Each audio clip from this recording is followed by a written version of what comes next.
afternoon, good evening to wherever you are in the world. This is London News, going live across to the UK and to Dublin in Ireland. We're going to talk to Dominic in Worcestershire in England and Glenn Miller in Dublin, or recreator of the Yellow Vests in Dublin, and helped set up here in Australia and a few other places around the world as well. So without further ado, let's head across on Zoom to Dublin and the UK. This is London News signing off. Thanks for watching, guys. Please subscribe and spread the word, because the word is knowledge and knowledge is power. Don't forget the Common Law Court. Information at the back to subscribe and help us to fight corruption. Now that we have this act that says that the Supreme Court has to support the judgments of the Common Law Court at law, and there's nothing they can do about it. Thanks for watching. See you soon. Bye for now. London News down under. We're going from Melbourne here in the morning on Saturday over to Ireland. We got Glenn Miller, famous name, of course, who started up the Yellow Vests in Ireland, and we got Dominic, who is in Worcestershire in the UK. Good morning and good evening to everybody. Good morning. Hello, good night. Anyway, Morning, Glenn started up the Yellow Vest. Can you tell us when and how you started this and where you are today with it? So December 2019, we started Yellow Vest Ireland on the back of the Yellow Vest movement that was happening in France and in various other countries. So obviously, a lot of people would have remembered the Yellow Vest, the Gilets jaunes, going out into the streets of France and protesting against the government. And there were two groups. There was a group that was advocating for citizens-initiated referendum, or in France it was called RIC. So it's referendum initiated by the citizens. And basically, it's a form of democracy. It's one of the most democratic versions of democracy. It's currently in Switzerland. 180 years of direct democracy in Switzerland, and it's working quite well. So, obviously, with the political system and politicos, a lot of people are disenfranchised, disheartened. They're not involved in politics. There's nothing really they can do in politics. The local politicians come around and they promise you the sun, moon, and stars. You give them your vote, and then you'll never see them again. And everything they promised never happens. And that's replicated all over the world in most political systems in Western democracy. So having a bit of a look at it and a bit of research about it, and being a little bit disenfranchised with the various options and political parties, I was looking at direct democracy, and basically was hoping that somebody would start the movement in Ireland, and, join in, help out and do whatever, but didn't seem to be happening. So about December 2019, anyways, I set up Yellow Vest Ireland, and it just went from there. So we basically advocate for civil rights, constitutional rights, protection of those rights under not only the establishment's laws but also under common law. So and it grew and it grew and it grew, and now it's spread out all over, Canada, Australia, New Zealand, and the UK, obviously in France is where it began. But Ireland has a rich history in relation to direct democracy, being that when Ireland became a somewhat independent country, when the Free State was declared in 1922, direct democracy was in the Constitution, in the first Constitution of Ireland, under Articles 50, 51, and articles, I'm forgetting the article now. It's a bit late at night for you and early in the morning for me. Anyways, but so it was there for 20, nearly 30 years, and it was always the will of the people that the people would decide. So, whether it be locally, regionally, and nationally, that everything will be decided by the people through referendum. And it's very easy to do. And it obviously takes away the power from, figureheads and, Taoiseachs and that type of thing. They don't really have any power unless the people decide to tell them what to do, basically. This is our decision, you go do it. So obviously, pre-1939, there was no Taoiseach in Ireland. There was no Prime Minister or First Minister or anything like that. So when Eamon de Valera, being the President of Ireland at the time, he decided to usurp the Irish Constitution, taking out Articles 48 and 48 and 49, I think it is, and stripped the Irish people of their right to initiate referendum and the right to referendum, and gave himself the power while stripping the presidency of its power as well. And then he created the office of Taoiseach. So the Taoiseach now is the sole individual who's responsible for either declaring or calling for a referendum nationally in Ireland, where it's supposed to be the will of the people. So anyone could, at the time, declare direct democracy, basically. If you wanted a bridge built in your local community, then you could go around, get 40, 50, 70, 100, whatever was required to initiate a local referendum to build that bridge, and then instruct the councils to do that. So that's essentially what it was. So looking more and more at it, there was other people who were obviously had set up a party, direct democracy was set up. Now, the difference between, we'll say, the party system and the West Ireland was, we decided that it would be a leaderless movement, which it is all over the world. And it would also, because it's kind of the Spartacus thing, so if one person goes down, somebody steps into their place. And in addition to that, then there was no involvement whatsoever with any political party, any political associations. So if you were advocating for politics in the traditional sense, which is what we currently have, then we didn't want to have anything, you best luck with you and everything, we'll just go do our thing.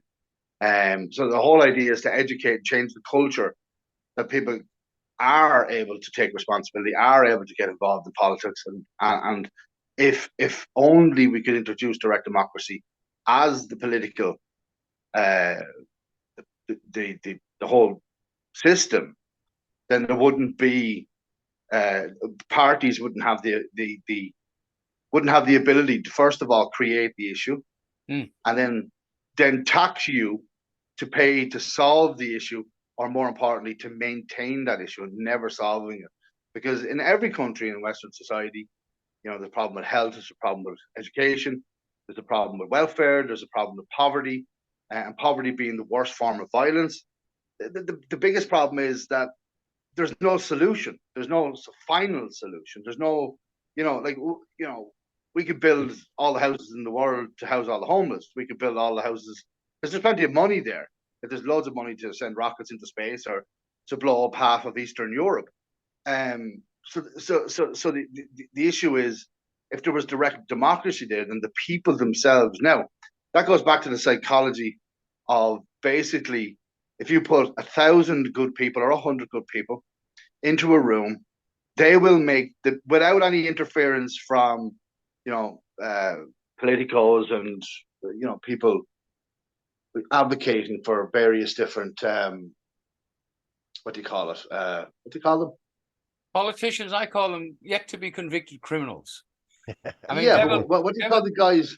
De Valera was the fly in the ointment from 1916 on, and he was behind the Civil War, so he was a real pain in the ass, and obviously he was part of the system. I call him a shit show. Oh, I absolutely, do. yeah. So the establishment runs the system. So 200 years ago, the establishment were the royals, and then 100 years later, there were the, I don't know what you call the workers' movements, and then so on and so forth. It's just all of this. They changed the name of the honor guard, or the pigs in the trough, basically, and they move on, and then they just change it by design. But it's all still the same system. You still have the establishment at the top, the pyramid scheme, and then you have us the people usurped at the bottom, who are constantly paying for their mistakes, constantly paying for the crises they've created, the wars they've created, the poverty they've created. So, at some point, the 99% has to get wise and decide that if 100 of us go into a room and decide that we're going to work on this issue and we're going to come to a resolution at the end of this without any interference, and we're going to decide that this is how we're going to proceed. This is what the common we've got the common law set up here, and now we're not a group. We're a common law. There's lots of people involved, but we have no committees. We have nothing. We're just people in the wings. So the people come together. Gathering. To come together to get a remedy. But what we found out recently, now that under that foreign act, I've just written it down here, it's called the Enforcement of Foreign Judgments at Common Law, and it's in every country. And the Supreme Court in each country have no alternative but to accept a common law court jury cases. So that's a step forward. That's given the tiger a lot of teeth. But in Ireland now with the yellow vests, I'll put some videos up here and show people, but you've had thousands of people. I mean, what's the biggest numbers you've had there, Glenn? I don't know, to be honest. If you were to go by RTE's number, they're state criminals, man. machine, The criminal media, the virus. yes, if you were to go by that, like there was 50 of us, but some estimated one of our largest protests to be 45,000, and that was in the middle of pandemic, or whatever you want to call it, lockdown. So in the middle of lockdown, we pushed to protect people's rights while the state was trying to strip people of the right to movement, right to work, right to freedom of religion, freedom of speech, and so on. So so many of us got censored and kicked off various social media platforms for advocating for human rights, and yet the same politicians who colluded with social media companies to basically silence us were quite happy to go out and advocate for Black Lives Matter movement. They advocated for anti-human rights charges against China, and so on and so forth. And yet at the same time are doing the exact same thing you saw in Australia. People who gathered, people who have a right to gather peacefully were beaten by the police for exercising their freedom to movement, freedom to protest, freedom of speech, freedom of choice, more or less, and the protection of the body and autonomy. And that's all we ever advocated for, is choice. The same people who advocated for the Eighth Amendment in relation to abortion, and that it was the protection of the human body and body integrity and body autonomy, were the same people now advocating that you had no autonomy over your body and you must take this doobie thing into your arm there. So it's only when you start looking at it, and the biggest problem with our culture within the freedom movement, if you'd like to call it the freedom movement, I don't know if that's the proper word, but those of us who aspire to make things better, not just for ourselves but for everybody, because it's what we leave behind. It's the future, our children, so how they're going to live going forward, and every generation has a duty and a responsibility to make the next generation's life a little bit easier, even though we like to complain and say that they're all woke and whatever. But the reality is that we as parents have a duty and a responsibility to make the future better. So anyway, go back to that. The biggest problem within our movement itself is that there is a lot of educated people. And obviously with education, especially people who have letters and doctors and after their names, in Western society, they're held aloft above the ordinary blue collar worker and lauded as, a professional, or, it's a career and it's a profession. You must do what they say. Don't question the establishment. So, and that's kind of like the pyramid as you go up. But the reality is, so our people, if you'd like to call them that, are trying to educate people who wouldn't have as high educational standard through no fault of their own, just due to poverty or due to not having the opportunities that other people might have. So there's a disconnect. And then the politicos will come in and say that's all a conspiracy. So therefore, if you trust the government and you trust the government to have your interest at heart, you're going to believe the government. So I'll give you an example, actually. I know I'm kind of rambling on here, but That's all right. about 50 Dominic will years ask ago. you a couple of questions soon anyway. So go. Right. I'll just give you this little example. About 50 years ago in Ireland, they introduced fluoride into the water. Obviously sold the idea to the Irish public that it was going to make your teeth better and it was going to be better for your health, and it obviously was going to clean, sterilize the water. And then a few people sort of broached the subject saying that, fluoride might not actually be, good for your health. It might have negative effects. And of course, the government introduced a media campaign declaring that a conspiracy. And of course, those people were subjected to great humiliation and deplatformed and et cetera, et cetera. The rest is history. To this day, fluoride is still in the Irish water. When it's banned in most European countries and in America, it's not in the water anymore. But yet in Ireland, we're still introducing fluoride, which is a chemical bleach, byproduct of bleach, into the water, and it is known now scientifically. Now we're told to follow the science. It's now known scientifically that it does have adverse effects on your health, and yet 7 million people in Ireland, across the island of Ireland, drink it almost every day. So the point here is that once the media, the government did during lockdown and pre-lockdown, during the woke campaigns and various different movements that were happening at the time, the government successfully branded people who were advocating for your human rights. Like, think about this logically, right? They successfully branded anybody advocating for human rights, anybody advocating for better services, anybody advocating for better mental health, medical, conspiracy theorists. And then went on to brand them as the far right. Right? So now if you say, how's the homeless? That's far right. If you say, we want better medical care, that's far right. Like, that's fucking nonsense. Sorry for my language. But, and the disconnect is that the media is pushing this agenda out 24/7, every half hour, on the updates of the radios, televisions, etc., social media, TikToks, blah blah blah. So, how do we counter it? Well, the thing is, every home has a washing machine and a TV. The washing machine washes your clothes. The TV washes your brain. Is that a fair assumption? It is. It is a fair assumption, but like, we've only had a TV and we've only had a washing machine in our houses for the last maybe 100 to 150 years.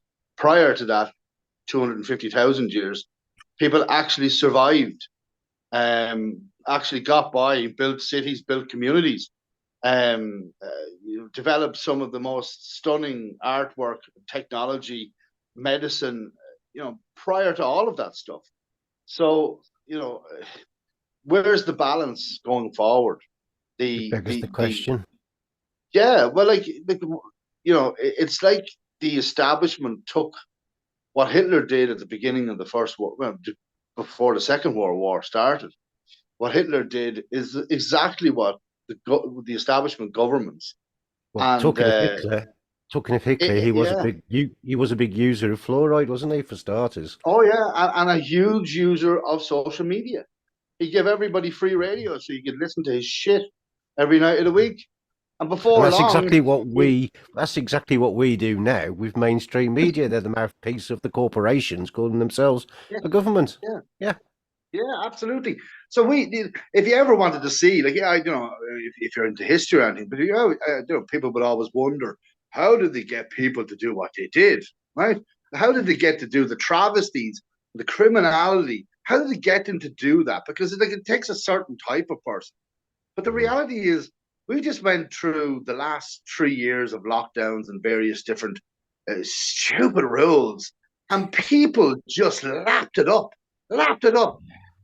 Oh, it's amazing how many people turned into little Hitlers, storming around shops. Get out of my shop. You're not wearing a mask. Oh yeah. When the science, and you're told, trust the science. There is no science in relation to that. Oh, The science is that the masks are not effective. Even the top surgeons in the world have done hundreds of reports in relation to it. And yet, now we discover that it was all political, that the political establishment was pushing out this nonsense stuff because it suited their agenda. yeah. It's their So it narrative, wasn't, isn't it? so it Narrative. wasn't, They it was want everyone to follow anti-science. it. Yeah, so it was anti-science. We have to believe this. We have to believe. But sure, and that's, we all know now how, how the SS and how the establishment in Germany during the 1930s and 1940s got guys to stand up on top of towers and murder millions of people without so much as bat an eyelid. How towns that were situated next to concentration camps were only quite happy to supply the food and the resources for the guards, and to get the manual labor from the now enslaved people who were put into the concentration camps, whether they be Jew or whether they be socialist or whatever they were. It didn't really matter, because the figures always thrown out there of 6 million Jews were murdered. Yeah, and that's absolutely horrendous, and we should always remember that. But about another 8 million people were also murdered, and nobody ever talks about that 8 million people. So when they're saying that the figure of 6 million Jews, it should always be put down as 14 million Europeans were murdered by the Socialist Party. That's what you have to remember, that they were a socialist party. They were a people's party. They were for the people, by the people. Yeah. So how do you get this message across to the people? Because I find it about 80% of people just don't want to know. So how do we get this across, like, to your general masses, your general man and woman out there on the street, doing all sorts of jobs? How do we get this message across? Look, Glenn, how do we do it? Okay, I have a little analogy. I don't know how well it'll go, but what I try to explain to people is there's a couple of things, right? So the first thing is, first there's a lot of psychology behind what the government does and what we're trying to do. We're trying to change people's concept in relation to their responsibility and what they can do in relation to the political system, right? Which they can as well. Yeah, absolutely. Yeah. So, but we are the majority. We are the 99%. But we feel powerless, right? So how do you explain to people how to become more, engaged, how to become more empowered? So, a lot of people, obviously, we're not all educated people. During the lockdowns, people would go into shops, and I've experienced it myself. We'd go into a shop, and the local little Nazi would run out behind the counter and demand that you wear a mask, and start shouting and raving and and get out of my shop. But I've seen people during the period, and they would stand there and they would say, "Well, it's my constitutional right, and I have a constitutional this, and I have a constitutional that." Blah, blah, blah, blah. And I'm not trying to be disparaging to shopkeepers or anything like that, but there's a reason why that person's a shopkeeper and not the local brain surgeon. So you're standing there having a constitutional debate with somebody who can barely read and write.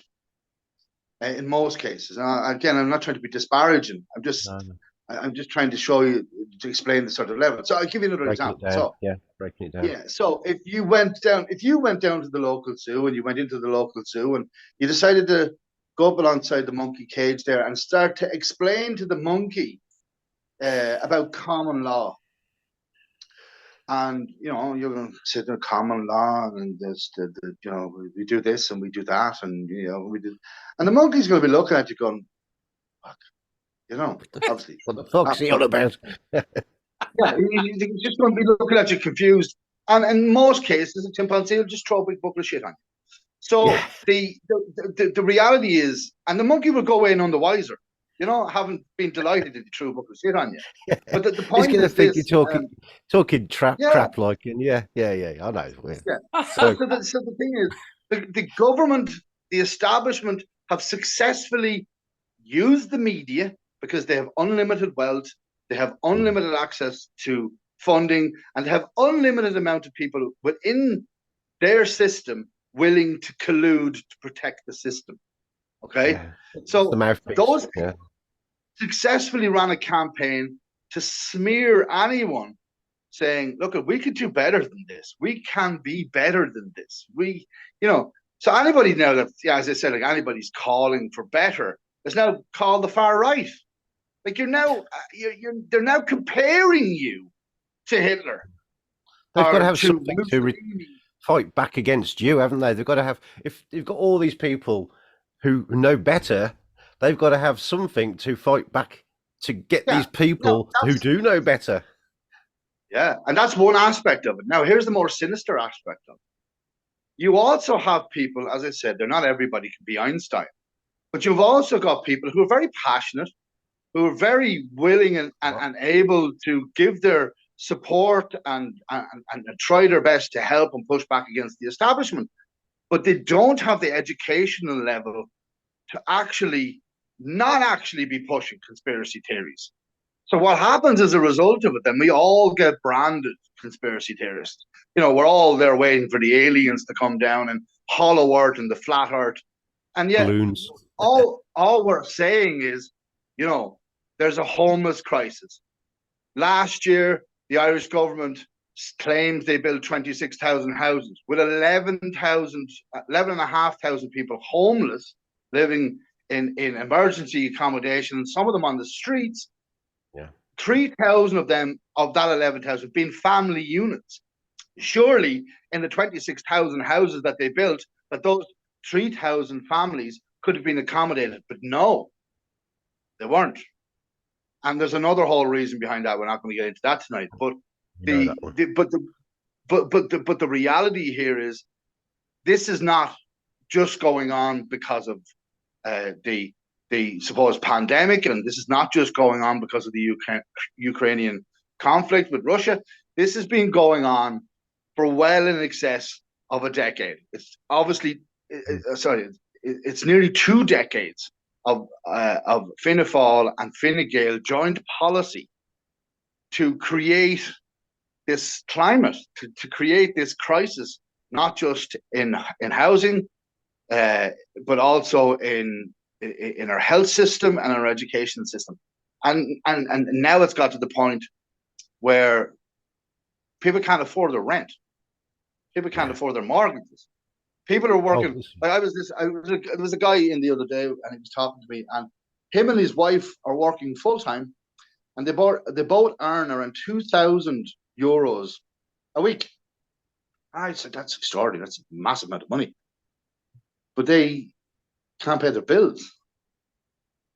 So between the two of them, they're getting €8,000. €8,000. Now, if you think about it, someone's then going to go in and say, well, somebody in Africa is only getting $1 a day. And I get that. And it's terrible and everything. But it's to do with, what's that word? It's to do with, I can't think of it. But the point is that to rent a property now in Ireland, is the average rent nationally is €1,400 a month, right? Yeah. And then you've got car insurance, house insurance, home insurance, home tax, ground tax, this tax, that tax. Yeah, food. And food has gone up by nearly 25%. I would reckon it's about 30% that's gone up in inflation since Christmas, not last year, but just since this Christmas has gone up 30%. So we're now paying for every €100 we spend on our local shopping. The average Irish person spends about €200. A family of 2 adults and 2 children spend an average of €220 per week on groceries. Easily. So it's gone crazy. It's gone crazy, and so that's €1,000 a month. Yeah, you can feel it, can't you? You go out, we know how expensive it is when you do your local shop. I mean, we do it just daily now. We used to go on a weekly shop, and that was great. Bang bang, there we go. That's the Yeah. weekly shop. But now it's a daily thing, and you're sorting out what you can buy. It's Yeah. affecting everyone. This isn't just like But a local thing in Ireland. This is but everywhere, isn't it? this is the other part of it. What the establishment will do then is they will throw out the figures and the average this and the average that and the average this and the average that. And if you were living in Ukraine right now, you wouldn't be getting any of it. No. But it's relative to where you are living. Yes. So even though the average Irish person earns about, I think at the moment it's 36,000 euros a year. So that's the average Irish industrial wage at the moment. If you're earning less than 277 euros, 277 euros, I'm not sure what that is in pounds. It's probably about 270 pounds. It's not far enough, I think. Yeah, so that's quite a lot of money to some people, especially in impoverished countries. But in Ireland, that's under the poverty line. So if Yeah, you're right. earning What's happening? 277, Yeah. huh? What's happening here in Australia is it's probably the same in Ireland and in the UK as well. They've done away with the term landlord. So there's no landlords anymore that rents properties out. And I'll tell you why they've done that. Last year, they introduced more power to the tenant, to the state, where the tenants can actually call in plumbers, electricians, someone to fix holes in the wall and send the poor owner of the property the bill. So that one friend of mine got rid of 3 or 4 properties, and other people I know got rid of all their rental properties because they just could not afford to have people in there renting, because every time they just couldn't afford it. And if they didn't pay if they didn't pay the rent, they didn't chuck them out. So then they removed the term landlord out from the law and made them rent providers. Now, also, I don't know what's happening in Ireland. I'd like to ask you that question. Since 2019, you don't, if you pay off your mortgage, you don't get any paperwork. They call it digital, and it's not worth the paper it's written on, because you don't get a certificate of title. But on the common law court, we're now issuing certificate titles from the common law court, and it stands in law, because like in possession of a telephone or something, and if you don't have a receipt for it, you don't own it. So now that you have a receipt for your property, you do own it. Is the same thing happening in Ireland with getting rid of landlords and the term even, and has the rent, obviously the rent has just gone out. There's no rental properties anymore because of that. What's it like in Ireland in relation to that, Glenn? Well, currently at the moment there are practically zero properties to rent in Ireland. In fact, not only are there zero properties to rent, but most of the hotels are booked out. And they're not booked out by holidaymakers or tourists. They're booked out by another group of people who find themselves completely in desperate situations. But so the Irish government is currently trying to introduce new legislation or new laws in relation to landlords and tenants, and more taxes and more tax incentives and yada yada yada. Currently, we had an awful lot of people from the noughties who became accidental landlords, because during the noughties up to 2007, people were encouraged to buy a second and third property, one for an investment portfolio into your pension future and another one for a holiday home. And a lot of these homes right across the country ended up, in possession of the banks, in possession of NAMA. There's about 80,000 houses currently, properties currently in default. So the banks have yet to evict those families. That's 80,000 families, not just people, not individuals. But so the homeless crisis here in Ireland is absolutely horrendous at the moment, and it's going to get an awful lot worse with the refugees coming in from Ukraine, and also the undocumented illegal migrants that are also entering the country. I'm not going to get into that subject. That's a whole different subject for another day. But it is making the crisis in Ireland really, really desperate. Now, at the other side of it, the cuckoo funds and the state are also buying up any of the new houses that are being built, to the tune of about 40% of them, which is squeezing the young families or the young couples that are trying to buy new houses, and shooting up the price of housing. I saw an abandoned building today being advertised for €280,000 as a starter house. You wouldn't put livestock on the property. And if you did put livestock on the property, you would be criminally charged with unsafe practice, health and safety for animals. But yeah, but sell it to a human, there's no problem. But so, and the government, the reality here is that the government, the establishment, the leaders in the establishment don't even believe that there's a problem. And now what they've decided to do, and this has actually been St. Patrick's Day. I know it's St. Patrick's Day yesterday in Australia, but it's still St. Patrick's Day today. But they're introducing, I love this.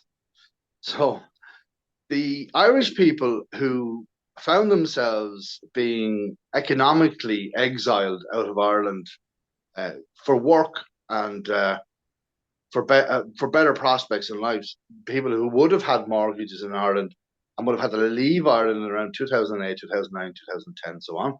And they didn't. There are thousands, hundreds of thousands, all around the world, and maintain their mortgages through the jobs that they have where they've now settled, whether it be in Australia, New Zealand, and so on and so forth, in America and Canada, etc., etc. The government are now trying to introduce a new tax to tax those unoccupied houses. So to force those people to rent their houses out while they're abroad. Oh. And what a lot of people don't realize, or they may not forget, is that pre-1850 in Ireland, we all know about the Irish famine, or some people would like to call it the Irish genocide, orchestrated genocide, but that's another conversation for another day. But during that period, there's about 100 million Irish people all over the world. We know this. Australia is practically full of them. UK has the largest diaspora. 12.5 million Irish people live in the UK. There's more Irish people live in the UK than they do in the actual island itself. There's 40 odd million people in America. There's 1.5 million in Mexico, 2 million in Argentina, and I can go on and on and on. The establishment at the time when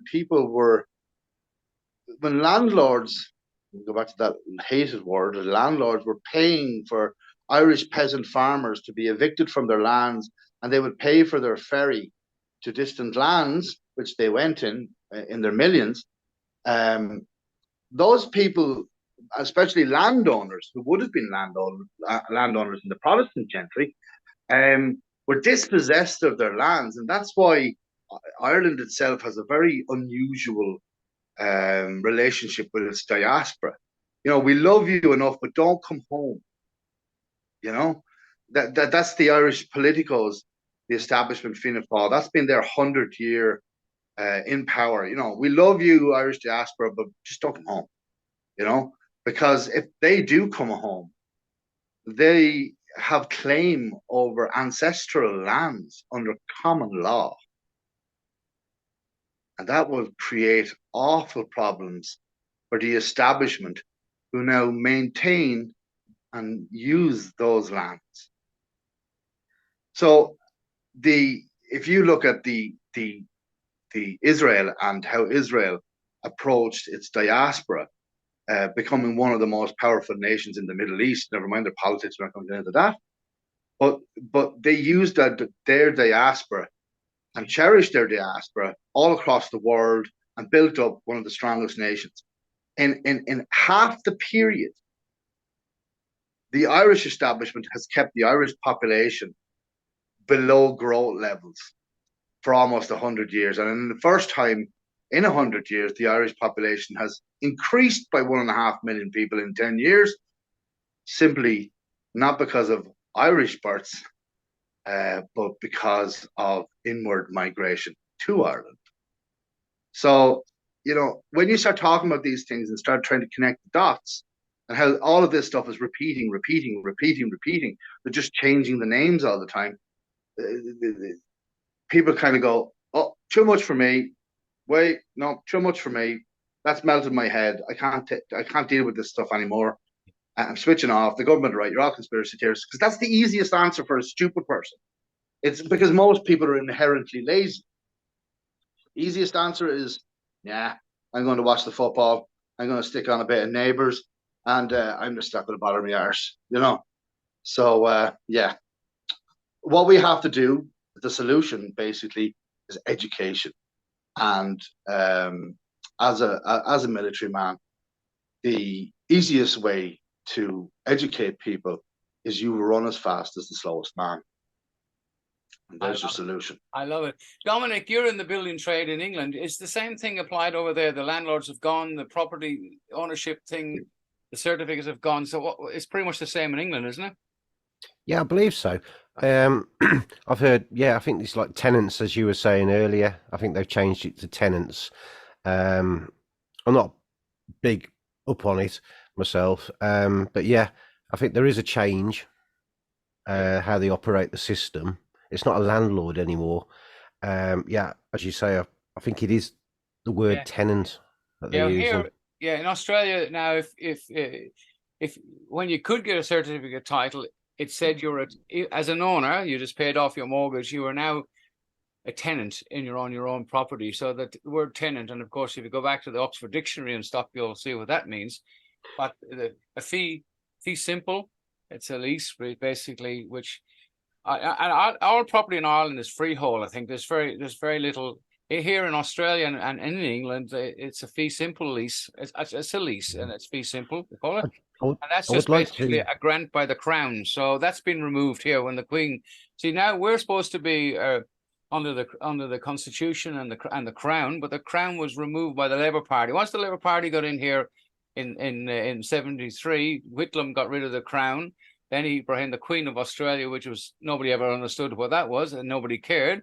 And then when the Hawke got in, another Labour Party leader, he turned this place into a republic, unlawful, and there was no referendum, of course. And since 1986, Australia is an unlawful republic. So they started changing everything, no referendums, and it's gone to the stage now where there's no governments, all private corporations, and the place is a mess. Everywhere's a mess. Everywhere in Western society is a mess. Yeah. However, that being said, we can't. It's relative, okay? Because I wouldn't fancy living in Rwanda or Somalia at the moment, and I certainly wouldn't fancy living in Ukraine or Russia at the moment either. So it's relative, and I know these are first world problems for many people, and they don't really look on and say, well, you know, what's the point? Like, you know, I've got my can of Foster's in the fridge, and you know, I got my job to go to in the morning, and you know, I'm off on Friday and Saturday and Sunday. I only do a 4-day week. What more do I want? So, but the reality is, as I said, it's our duty and our responsibility to, you know, to want better, to want society to be better, not just for us, for our children, and for those communities that aren't as privileged as we are. Can I just drop on a subject about poverty? I think there's a bit of an illusion there. Who is in poverty? Because you've got people that rent, say, off the state. Okay, if they have their window broken, then the council will come along and change that window. If they have their boiler broken, it's the same scenario. If you're paying you're paying a mortgage, and you're the owner paying that mortgage monthly, and basically for the rest of your life, anything like that goes wrong, like a boiler, you're looking at shedding out £2,000 to get that changed. And like a roof, a window, you're paying out, but as a resident, as a tenant, you're getting that done. So there is a little difference where poverty is in relation and recorded and sort of measured. That hasn't been took into the equation, I don't think, myself. Okay, well, so 100 years ago, our grandfather, mine and Barry's grandfather, we're about the same age, would have went to work in the fields, and you know, before tractors, and they would have went into work in the fields, and all their brothers and cousins and aunts and uncles and mothers and cousins and everybody would have went to the fields with them, and it was a big community project. Everybody worked in the community. In Ireland, they all worked in the community, but they worked for a landlord on a landlord's property. So not everybody can be a landlord in the establishment. See, if you have an establishment system, not everybody can be a landlord. So, you know, there's properties in Canada, in America, and in Australia there themselves, people own 200 miles of land.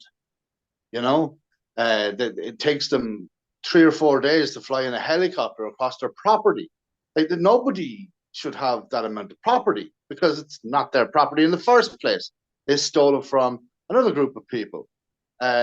So, and that's the establishment. Do you know what I mean? The establishment, what they've fine-tuned is an open slavery system where, you know, we cannot, the people just cannot get ahead. And every time that we're just on the cusp of getting ahead, they introduce another whammer that just drives us all. Fantastic, Glenn. We've all learned from you, and it's really fascinating because when people understand, and you've done a really great job of getting behind the scenes and explaining what's actually going on. So I'd like to thank you for coming, and of course Dominic in the UK, and Ben is in Dublin. So we'll do this again and we'll bring on a few more actors and have some fun. So thank you guys for tonight, and we'll catch you again soon. Thanks very much, Barry. Thanks, Barry. Hi. So I was asking you, why are you here today? This is a yellow vest demonstration, a people's demonstration. Perhaps you can tell us what your cause is and why you are here today. I'm here to support the movement, which it's my understanding is to push the government for reforms. One of them, and the main one as far as I'm concerned, is a citizens-initiated referendum, the ability for the citizens in the country to say what they want to vote on when. With me now is Glenn Miller, one of the organisers of today's demonstration. So far, Glenn, it's just around 2 o'clock. Good show. Yep, very good show, yeah. More to come. Thanks, Barry.